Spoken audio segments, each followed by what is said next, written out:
Қайырлы күн баршаңызға. Біз бүгін сіздермен картошка қуыратын боламыз. Мен қазір міне пияз бен етімді осылай дайындап алдым. Енді майға саламыз.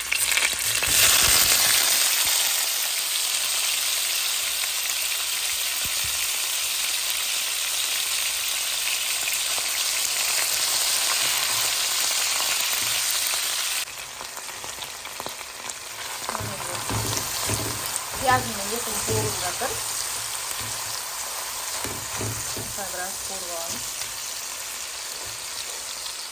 И мына жерде менің картошка мен болгарскийім дайын тұр.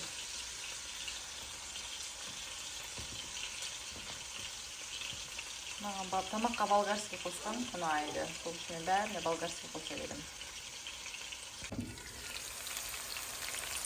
Мына екеуі әдемі болып қуырылды. Енді картоптан салға болады.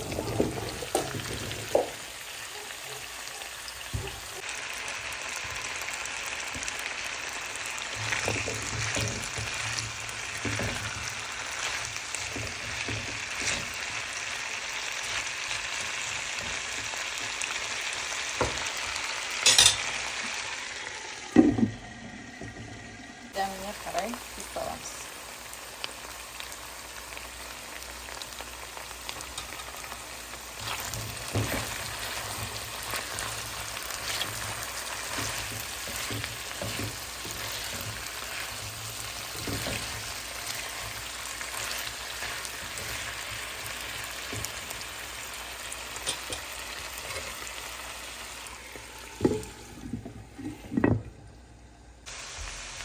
Осылай жақсылап қуырып аламыз бірінші. Кішкене су құйып демдеп қоямыз. Где-то 6 минут тұрады. Мен тамағымыз дайын.